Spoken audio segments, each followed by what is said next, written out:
नमस्कार। दोपहर के 3 बजने वाले हैं। अपनी ढपली अपना राग के साथ मैं हूं अनुपम। बड़ी खबर की बात कर रहे हैं। योगी सरकार ने यूपी में गैर मान्यता प्राप्त मदरसों के सर्वे का फैसला किया है। सरकार का दावा है कि सर्वे के जरिए मदरसों की शिक्षा व्यवस्था बेहतर होगी। साथ ही यह पता लगाया जाएगा कि इस मदरसे की फंडिंग कहां से हो रही है और कितने बच्चे तालीम हासिल कर रहे हैं। सरकार ने प्रदेश के सभी जिलाधिकारियों को सर्वे कराने के निर्देश दिए हैं। सरकार ने राज्य के सभी गैर मान्यता प्राप्त मदरसों का सर्वे 5 अक्टूबर तक कराने के निर्देश जिलाधिकारियों को दिए हैं। इसकी रिपोर्ट 25 अक्टूबर तक शासन को सौंपी जाएगी। उत्तर प्रदेश में कुल 16,461 मदरसे हैं, जिनमें 560 को सरकारी अनुदान मिलता है।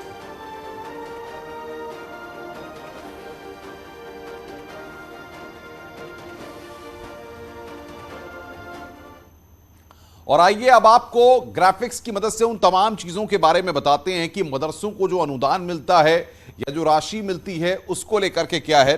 तो मदरसों की फंडिंग की जानकारी सर्वे में क्या होगा, ये हम आपको बता रहे हैं कि मदरसों को जो फंडिंग होती है उसके बारे में जानकारियां मिलेंगी कि आखिर मदरसों को ये फंडिंग कहां से होती है। बच्चों की जो एक्चुअल संख्या है, कितने बच्चे मदरसों में पढ़ते हैं, किस मदरसे में कितनी संख्या है, इसका पता लगेगा।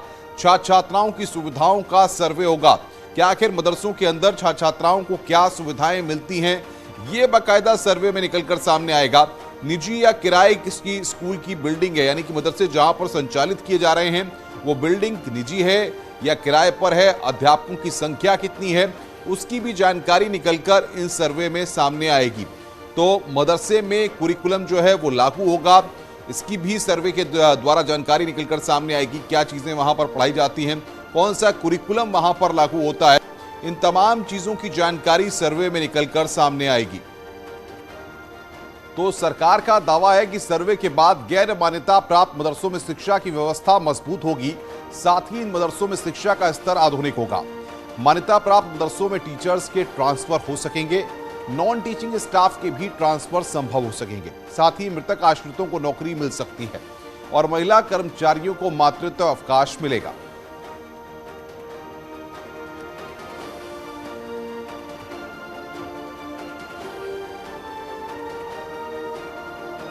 अनरजिस्टर्ड जो चीज़ें हैं उनका एक रेगुलर कराना नितांत आवश्यक है। कोई भी हो, मदरसों की बात हो, कहीं भी हो, एक नियमित व्यवस्था में सबको आने की आवश्यकता है। उससे उनको हम संरक्षित भी करेंगे, बढ़ावा भी देंगे। जब रजिस्टर्ड हो जाएंगे तो उनमें जो लोग अध्यापन कर रहे होंगे, जो व्यवस्थित कर रहे हैं, उनको भी सरकार मदद करेगी और व्यवस्थित तरीके से उनमें लोगों को पढ़ाई के लिखाई के मौके मिलेंगे। तो मुझे लगता है कि इस तरह की व्यवस्थाएं रेगुलर व्यवस्था करने में कोई आपत्ति नहीं होनी चाहिए, चाहे मदरसों की बात है और अन्य संस्थानों प्रतिष्ठानों की बात है। वहीं योगी सरकार के फैसले पर ओवैसी ने पलटवार करते हुए कहा कि यह सर्वे नहीं, मिनी एनआरसी है।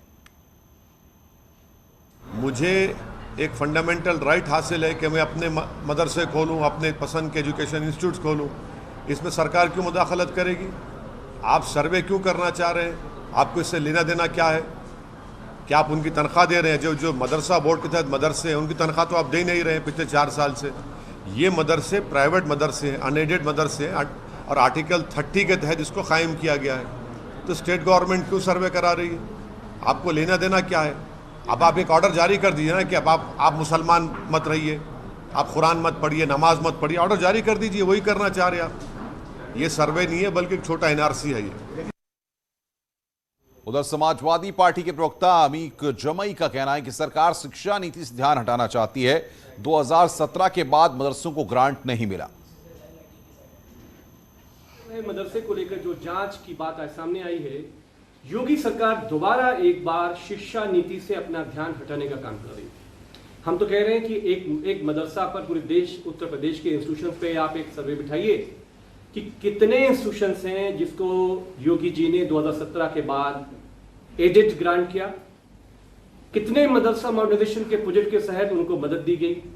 मदरसा मॉडर्नाइजेशन में जो ऑलरेडी टीचर, जो जेन्युइन टीचर अपॉइंटेड हैं, 2017 के बाद केंद्रीयांश और जो राज्यांश होता है वो आज तक उनको नहीं दिए गए हैं।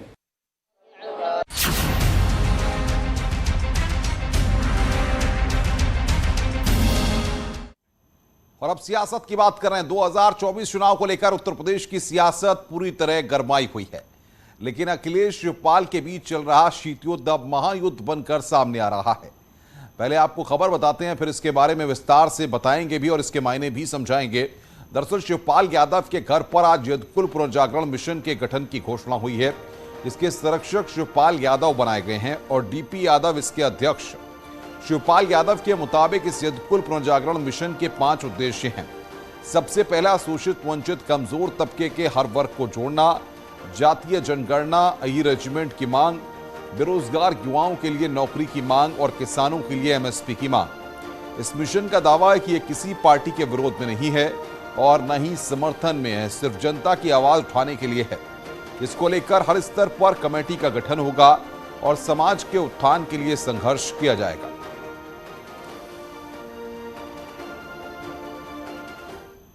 जो अभी भारत गांधी जी ने जो 5 सूत्र अभी दिए हैं, पहला है जातीय गणना, दूसरा है अहीर रेजिमेंट, फिर है जो बेरोजगार छात्र हैं, फिर है एमएसपी किसानों के लिए। तो जितनी भी ये समस्याएं हैं जिसकी वजह से समाज में बहुत सी दिक्कतें हैं, परेशानियां हैं, इसके लिए हम सब लोग सबको इस संगठन को मजबूत करेंगे, जगाएंगे। इस जो यदकुल पुनर्गठन मिशन जो चलाएंगे तो इसके द्वारा समाज को जगाएंगे और फिर समाज को जगाने के बाद हो सकता है संघर्ष भी करना पड़े तो संघर्ष करेंगे और सबको इकट्ठा भी करेंगे। शिवपाल यादव के संरक्षक बनने के बाद यदकुल मंच को अखिलेश यादव के खिलाफ बड़ा बिगुल माना जा रहा है, क्योंकि शिवपाल और अखिलेश के बीच की तल्खी जगजाहिर है। डीपी यादव जो इस यदकुल मिशन के अध्यक्ष बनाए गए हैं, उनका अखिलेश के साथ पुराना विवाद है। माना यह जा रहा है कि शिवपाल सिंह यादव अपनी राजनीतिक ताकत को बढ़ाने के लिए पुराने साथियों को जोड़ने की कोशिश उन्होंने तेज कर दी है। इससे पहले शिवपाल ने आजम खान को अपने साथ लाने की भरसक कोशिश की थी और अब डीपी यादव के साथ यादव समाज के तमाम बड़े नेता शिवपाल के साथ एक मंच पर आते दिख रहे हैं। हालांकि शिवपाल यादव इस बात को नकारते दिख रहे हैं, लेकिन अखिलेश यादव को संदेश जरूर दे रहे हैं कि हम तोड़ने वाले नहीं, जोड़ने वाले हैं। मैंने कहा कि हमारा कोई टारगेट नहीं है, हमारा है जोड़ने का। तो ये हमारा मैसेज आप दे देना, हम जोड़ने के पक्षधर हैं। दरअसल 2012 में डीपी यादव ने बीएसपी से टिकट कटने के बाद एसपी से चुनाव लड़ने का मन बनाया था, लेकिन अखिलेश यादव ने उन्हें पार्टी में लेने से साफ इंकार कर दिया था। इसके बाद से लगातार दोनों के बीच मतभेद जारी हैं। डीपी यादव कभी समाजवादी पार्टी के संरक्षक मुलायम सिंह यादव के करीबी नेताओं में शुमार थे, लेकिन पार्टी में उपेक्षा से अलग हो गए। अब शिवपाल के साथ आने से नए समीकरण की उम्मीद जगी है, जो अखिलेश के लिए चुनौती खड़ा करने वाला हो सकता है। धारा को धरती पर उतारना है। जो यदकुल का पुराना इतिहास है उसमें खाली एक जातियां नहीं है, बहुत सारी जातियों का समूह है, बहुत सारे लोगों का समूह है। तो अखिलेश यादव को टारगेट बनाने का मकसद नहीं है। जहां भी बुराई होगी वहां हम अपनी आवाज उठाएंगे। मुख्यमंत्री योगी आदित्यनाथ कर्नाटक के बेंगलुरु के दौरे पर हैं। यहां सीएम योगी ने वेलनेस सेंटर का उद्घाटन किया है। इसके बाद सीएम योगी श्री धर्मस्थल Manjunatheshwara institute of naturopathy and यौगिक साइंस शिववन इंस्टीट्यूट यूनिट का उद्घाटन किया और यहां पर वृक्षारोपण भी किया गया। तो एसडीएम की शिववन यूनिट का उद्घाटन उत्तर प्रदेश के मुख्यमंत्री के द्वारा किया गया और इस दौरान वृक्षारोपण भी मुख्यमंत्री योगी आदित्यनाथ ने वहां पर किया। कर्नाटक के दौरे पर हैं उत्तर प्रदेश के मुख्यमंत्री और इस दौरान कई कार्यक्रमों में वो शरीक हो रहे हैं। वेलनेस सेंटर का मुख्यमंत्री ने उद्घाटन किया है। ये 3 तस्वीरें इस वक्त हम आपकी स्क्रीन पर दिखा रहे हैं। पहली तस्वीर में वेलनेस सेंटर का उद्घाटन के मौके पर, दूसरा नई यूनिट का उद्घाटन और तीसरा वृक्षारोपण के कार्यक्रम में शामिल हुए।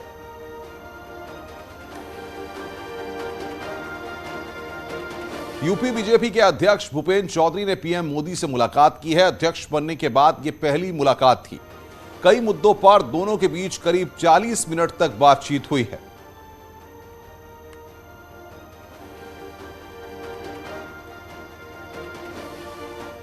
करीब 40 मिनट तक दोनों के बीच में कई मुद्दों पर बातचीत हुई है। दिल्ली से इस वक्त की बड़ी खबर आ रही है आपको। पीएम मोदी से यूपी बीजेपी के अध्यक्ष मिले हैं। करीब 40 मिनट तक दोनों के बीच में बातचीत हुई है। यूपी बीजेपी का अध्यक्ष बनने के बाद भूपेंद्र चौधरी ने पहली बार प्रधानमंत्री से मुलाकात की है।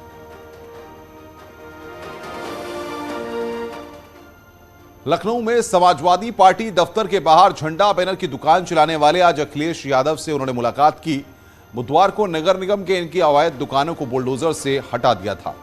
दुकानदारों का कहना है कि अखिलेश ने लोगों को कानूनी मदद देने का भरोसा दिया है।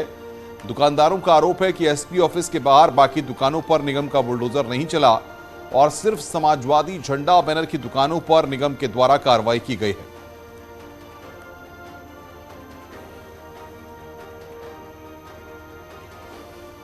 कल समाजवादी पार्टी दफ्तर के पास अतिक्रमण हटाने के नाम पर बुलडोजर चला था। समाजवादी पार्टी की तरफ से इस मामले पे बहुत तीखी प्रतिक्रिया दी गई थी और देर शाम में ट्वीट करके कहा गया था कि गरीबों के आशियानों को उजाड़ने का काम सरकार कर रही है। आयुषी श्रीवास्तव जी हैं मेरे साथ, जो कि मुलाकात करके सपा अध्यक्ष अखिलेश यादव से निकली हैं। साफ तौर से कल इन्होंने विरोध के स्वरूप में जो है सर से बाल जो है मुड़वाए थे। आइए उनसे बात कर लेते हैं। मैम, जो कल वाकया हुआ था हर किसी को पता है, क्या आगे आपकी रणनीति होने वाली है? हमें इस लड़ाई को आगे तक लड़ना है। मुझे सिर्फ इतना कहना है कि अगर जब दुकानें हमारी तोड़ी गई हैं तो सामने भी अवैध है, उसको क्यों नहीं तोड़ी गई हैं? कार्रवाई एक साथ होनी चाहिए, एक अकेले के ऊपर नहीं होना चाहिए। खाली हम गरीबों की दुकान तोड़ दी गई। आज हम अखिलेश जी से मिले हैं, उन्होंने आश्वासन भी दिया है कि हम उनके साथ में, मतलब उन्होंने हम लोगों के साथ में कहा है कि कुछ करेंगे। लेकिन अगर कुछ नहीं होता, कल भी हमने कहा था, आज भी हम कह रहे हैं, हमारी बेटी है, इसी में हम रहते थे, हमारी बेटी का साल बर्बाद हो रहा है, आत्मदाह कर लेंगे, इसके अलावा मेरे पास कोई और चारा नहीं है। आयुषी जी, एक बड़ा सवाल है कि एक महिला के तौर पर सर से बाल मुड़वाना वो आखिरी हरबा होता है। साफ तौर से एक बार विजुअल में दिखाएंगे तो ये आखिर हर्ट आप क्यों हुई, क्या वजह थी इतना हर्ट हो गई कि आपने अपने सर के बाल मुड़ा लिए? हमने इसलिए कहा क्योंकि ये यहाँ पे खाली एक तरफा कार्रवाई, यहाँ पे एक सोनम किन्नर है, उसके अलावा और किसी ने नहीं कराया। वो जानबूझ के सब कुछ वही करवाई है। 7-8 दुकानें उसको तोड़ा, उसने इसी ने कह के तोड़वाया, जबकि वो खुद अवैध है। उसका खुद मकान अवैध पे बना हुआ है और ठीक सामने 2-3 दुकानें वो भी अवैध हैं, वो नहीं टूटी। लेकिन सिर्फ क्या है कि चूंकि सपा का माल ज़्यादा बिकता है, उसके दिमाग में था कि सपा का माल बिक रहा है, इसलिए इसकी दुकानें तोड़वा दो, अपने आप को दिखा दो कि हमने बहुत कुछ किया है। जबकि नियम कानून सबके लिए होता है। नगर आयुक्त को क्या सामने वाली दुकानें नहीं दिखी थी? उसको क्यों नहीं तोड़वाया? अगर ये टूटी है तो वो भी टूटनी चाहिए, और नहीं तो अगर वो नहीं टूटेगी तो मुझे इसी जगह पे मुझे जगह। और बड़ी खबर की बात करें, उत्तर प्रदेश में मुख्यमंत्री योगी आदित्यनाथ ने आज बड़ी प्रशासनिक सर्जरी की है। उत्तर प्रदेश में 16 आईएएस अफसरों के तबादले किए गए हैं, जिसमें आईएएस संजय प्रसाद को सबसे अहम जिम्मेदारियां मिली हैं, जबकि आईएएस अरविंद कुमार का भी कद बढ़ा है, जिन्हें अवनीश अवस्थी के रिटायरमेंट के बाद 2 अहम अथॉरिटी की कमान सौंपी गई है। वहीं ट्रांसफर में 2 अधिकारियों के कद घटे हैं, जिसमें पहला नाम आईएएस नवनीत सहगल का है, जिनकी सूचना विभाग से छुट्टी कर दी गई है। तो हेल्थ डिपार्टमेंट से सीएस अमित मोहन प्रसाद को हटाकर लो प्रोफाइल के विभाग में ट्रांसफर किया गया है।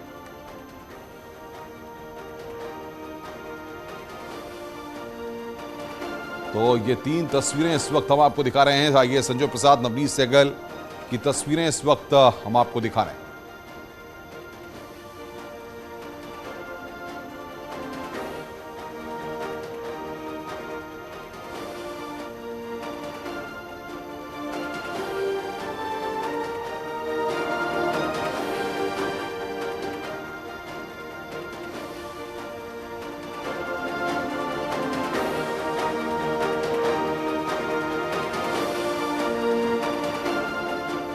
तो आप देख सकते हैं किस तरीके से जिम्मेदारियों का बंटवारा हुआ है। प्रशासनिक फेरबदल यहां पर उत्तर प्रदेश में किया गया, जिसमें तमाम जो पहले अफसर थे उनको दूसरे विभागों की जिम्मेदारी यहां पर दी गई है। संजय प्रसाद को कई महत्वपूर्ण जिम्मेदारियां दी गई हैं। तो अब आपको सिलसिलेवार तरीके से बताते हैं कि इन प्रमोशन के बाद किस आईएएस का कद बढ़ा है। सबसे अहम मंत्रालय आईएएस संजय प्रसाद को मिले हैं। प्रमुख सचिव मुख्यमंत्री, प्रमुख सचिव सूचना एवं जनसंपर्क, प्रमुख सचिव गृह, प्रमुख सचिव गोपन, वीजा, पासपोर्ट और सतर्कता, ये महत्वपूर्ण विभाग संजय प्रसाद को मिले हैं। यानी कि काफी कद यहां पर संजय प्रसाद का बढ़ गया है और महत्वपूर्ण विभाग उनको मिले हैं। और अब आपको आईएएस संजय प्रसाद के बारे में भी बताते हैं। 1995 बैच के आईएएस अफसर हैं, मूल रूप से बिहार के रहने वाले हैं। 3.5 साल केंद्र में भी काम किया है। 2019 में मूल कैडर उत्तर प्रदेश में उनकी वापसी हुई। पहली पोस्टिंग मुजफ्फरनगर में असिस्टेंट कलेक्टर, गोरखपुर के चीफ डेवलपमेंट ऑफिसर के रूप में भी वो रहे हैं। तो ये महत्वपूर्ण जिम्मेदारियां संजय प्रसाद के पास अब तक रही हैं, लेकिन अब संजय प्रसाद को ये महत्वपूर्ण विभाग दिए गए हैं और ये महत्वपूर्ण जिम्मेदारियां दी गई हैं अवनीश अवस्थी के रिटायरमेंट के बाद। आखिर संजय प्रसाद क्यों पावरफुल अफसर बनकर उभरे हैं, ये भी हम आपको बता दें कि ईमानदार अफसर माने जाते हैं। मुख्यमंत्री योगी आदित्यनाथ के पसंदीदा अफसर हैं। सीएम योगी की टीम 9 में भी संजय प्रसाद शामिल रहे हैं। इन्वेस्टर्स समिट के सफल आयोजन का श्रेय भी संजय प्रसाद को जाता है और साथ ही साथ उत्तर प्रदेश में निवेश लाने में भी संजय प्रसाद का अहम रोल रहा है। ये तमाम ऐसी चीजें हैं जो पॉजिटिव पॉइंट्स बने हैं संजय प्रसाद के लिए और इसीलिए उनको ये महत्वपूर्ण जिम्मेदारियां सौंपी गई हैं। संजय प्रसाद के अलावा आईएएस अरविंद कुमार का भी कद बढ़ा है। उन्हें वर्तमान पदों के अलावा कई जिम्मेदारियां मिली हैं। तो ये यहां पर कई जिम्मेदारियां हैं जो कि उनको मिली हैं और ये हम आपको बता दें कि अहम विभाग सीईओ, यूपीडा और उपशा, ये 3 महत्वपूर्ण विभाग हैं जो अरविंद कुमार को एडिशनल दिए गए हैं। एसीएस अवस्थापना एवं औद्योगिक विकास, ये एडिशनल यहां पर जिम्मेदारी मिली गई है। एसीएस आईटी एवं इलेक्ट्रॉनिक्स, ये अहम विभाग अरविंद कुमार को मिले हैं जो कि पहले से कई विभागों को देख रहे थे, लेकिन अब यहां पर कुछ विभागों को उनके वर्तमान पदों के साथ जोड़ा गया है, जिसमें यूपीडा भी है जिसकी कमान अवनीश अवस्थी संभाल रहे थे, लेकिन उनका कल रिटायरमेंट हो गया। उसके बाद जो जिम्मेदारियां थी उनको बांटा गया है और वो जिम्मेदारियों में से कुछ जिम्मेदारी अरविंद कुमार को भी सौंपी गई है। तो वर्तमान जो पद उनके पास हैं उनके साथ कई और अहम विभाग उनके साथ जोड़े गए हैं। Uttar Pradesh state highway authority की कमान भी अरविंद कुमार को सौंपी गई है। Uttar Pradesh expressway industrial development authority की कमान उनको सौंपी गई है। अवनीश अवस्थी के रिटायरमेंट के बाद दोनों अथॉरिटी की कमान यहां पर अब अरविंद कुमार के पास सौंपी गई है। और आइए अब नवनीत सहगल के बारे में जानते हैं जो कि उत्तर प्रदेश में एसीएस सूचना के पद से हटाए गए हैं। कद्दावर आईएएस हैं, खेलकूद विभाग में ट्रांसफर किया गया है, यानी कि उनका कद यहां पर अब घट गया है। 1 अक्टूबर 2020 को एसीएस सूचना बनाए गए थे, उस वक्त काफी महत्वपूर्ण जिम्मेदारी उनको सौंपी गई थी, लेकिन यहां पर अब खेलकूद विभाग के एसीएस के तौर पर उनको यह जिम्मेदारी दी गई है। तो ये यहां पर बता रहे हैं गुड बुक में शामिल रहे हैं। मायावती की गुड बुक में अखिलेश यादव ने 2014 में प्रमुख सचिव सूचना बनाया। यानी कि आप ये देखिए कि चाहे बीएसपी की सरकार हो, चाहे समाजवादी पार्टी की सरकार हो, अब चाहे बीजेपी की सरकार रही हो, वो हर सरकार में अपने आप को एडजस्ट करने में शामिल रहे। शशांक सिंह के बाद दूसरे पावरफुल अफसर हैं और अखिलेश यादव की सरकार में मीडिया मैनेजमेंट का जिम्मा उनको सौंपा गया था। ऊर्जा जल निगम की कमान मायावती की सरकार में थी। धर्मार्थ कार्य की कमान अखिलेश यादव की सरकार में उनके पास थी। यानी कि बसपा में भी अपने आप को एडजस्ट कर लेते थे मेन पोजीशन पर और अखिलेश यादव की सरकार में भी, लेकिन यहां पर बीजेपी की सरकार में एसीएस सूचना बनने के बाद अब उनका कद यहां पर घट गया है और उनको यहां पर अब खेलकूद विभाग की जिम्मेदारी सौंपी गई है। तो नवनीत सहगल के अलावा आईएएस अमित मोहन प्रसाद का भी कद घटा है, जिनसे हेल्थ विभाग वापस ले लिया गया है। चिकित्सा एवं स्वास्थ्य विभाग से वो हटाए गए हैं। हेल्थ से हटाकर लो प्रोफाइल विभाग एसीएस सूक्ष्म लघु मध्यम उद्यम एवं निर्यात प्रोत्साहन, एसीएस खादी एवं ग्रामोद्योग, एसीएस हथकरघा एवं वस्त्रोद्योग, ये जिम्मेदारियां यहां पर अमित मोहन प्रसाद को दी गई हैं, क्योंकि स्वास्थ्य मंत्रालय में बहुत बड़ी जिम्मेदारियां अमित मोहन प्रसाद के पास थी। कोविड का जो पीरियड था उसमें तमाम लोग जानते हैं कि अमित मोहन प्रसाद लगातार जो भी स्टेप्स होते थे उनको वहां पर लुक फॉरवर्ड करते थे। और आखिर आईएएस अमित मोहन प्रसाद का कद क्यों घटाया गया, इसके पीछे जुलाई में हुए ट्रांसफर पोस्टिंग का अहम रोल रहा है, जो विवादों में आई थी। जुलाई में स्वास्थ्य विभाग में बड़े पैमाने पर ट्रांसफर पोस्टिंग में गड़बड़ी का आरोप लगा था।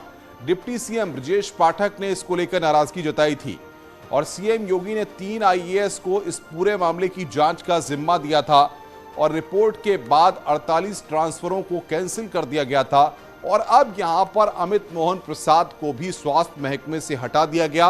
उनको दूसरे विभाग की जिम्मेदारी यहां पर सौंपी गई है।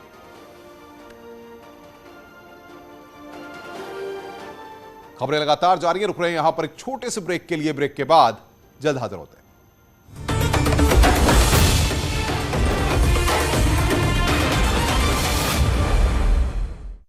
के एवज में 5,000 रुपए रिश्वत लेने का आरोप